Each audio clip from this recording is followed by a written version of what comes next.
പിതാവെ, ഇന്ന് മാവേലിക്കര രൂപയെ സംബന്ധിച്ചും ചരിത്രപരമായ ഒരു നിമിഷത്തിലേക്ക് കടക്കുകയാണ്. ദ്വിതീയ മെത്രാനായിട്ട് മാത്യൂസ് പോളികാർപ്പസ് പിതാവ് സ്ഥാനമേൽക്കുന്നു. അങ്ങ് കഴിഞ്ഞ 18 വർഷം മാവേലിക്കര രൂപതയുടെ അധ്യക്ഷനായി. അന്ന് പിതാവിൻ്റെ വാർഷികം കൂടിയാണ്, മെത്രാൻ്റെ വാർഷികം. അതേ ദിവസം തന്നെയാണ് അങ്ങ് യാത്രയപ്പ് വരുന്നതും. എന്ത് തോന്നുന്നു ഈ നിമിഷത്തെക്കുറിച്ച്? ഏറെ സന്തോഷവും നന്ദിയുമുണ്ട്. ദൈവത്തോടുള്ള നന്ദി. ഇത്രയും കാലം ദൈവം അത്ഭുതകരമായി പരിപാലിച്ചു. ആ ദൈവത്തോടുള്ള നന്ദി. അതേപോലെ ഈ കാര്യത്തിന് സഹായിക്കുകയും സഹകരിക്കുകയും ചെയ്ത എല്ലാവരോടുമുള്ള നന്ദി കൃതജ്ഞതയോടെ ഓർക്കുകയാണ്. അതേപോലെ ഇനിയുമുള്ള കാലഘട്ടങ്ങളിൽ കൂടുതൽ അഡ്മിനിസ്ട്രേറ്റീവ് ലെവലിൽ നിന്നും മാറി കൂടുതൽ വിശാലമായി പ്രവർത്തിക്കുവാനുള്ള ഒരു അവസരമാണ് ദൈവം നൽകിയിരിക്കുന്നത്. അത് ഏറെ തീക്ഷ്ണതയോടെ നിറവേറ്റുവാനുള്ള ഒരു പരിശ്രമമാണ് നടത്തേണ്ടത്.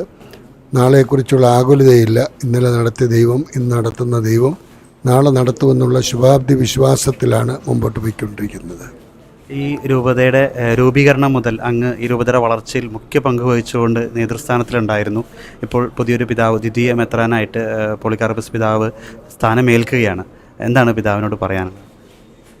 അദ്ദേഹം തിരുവനന്തപുരം മാർ ഇവാനിയസ് കോളേജിൻ്റെ പ്രിൻസിപ്പലായിരുന്നു. തിരുവനന്തപുരത്തെ വികാർ ജനറലായിരുന്നു. സഹായ മെത്രാനായി പ്രവർത്തിച്ച ആളാണ്.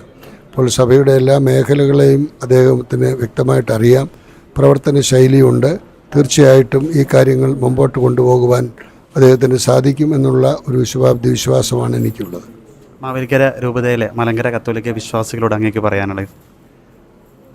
നമ്മളെ ദൈവമക്കളാക്കി തീർത്ത നമ്മുടെ പിതാക്കന്മാരെ നന്ദിയോടെ അനുസ്മരിക്കുവാനും അവരുടെ ജീവിത മാതൃക ഉൾക്കൊണ്ടുകൊണ്ട് മുമ്പോട്ട് പോകുവാനും കഴിയണം. ആദ്യത്തെ ക്രൈസ്തവ സമൂഹം പോലെ പ്രാർത്ഥിക്കുന്ന, പങ്കുവയ്ക്കുന്ന, സാഹോദര്യത്തിൻ്റെ, സഹകരണത്തിൻ്റെ ഒരു മേഖലയാക്കി നമ്മൾ മാറ്റണം. അതിൽ അൽമായർക്കുള്ള പങ്ക് ഏറെ വലുതാണ്. നിങ്ങളെല്ലാവരും രാജകീയ പൗരോഹിത്യത്തിലെ അംഗങ്ങളാണ് എന്നുള്ള ബോധ്യത്തോടു കൂടി അഭിമാനത്തോടെ ശിരസ്സുയർത്തി നിൽക്കുവാൻ കഴിയണം. അതിനുള്ള എല്ലാ നൽവരങ്ങളും ദൈവം നൽകട്ടെ.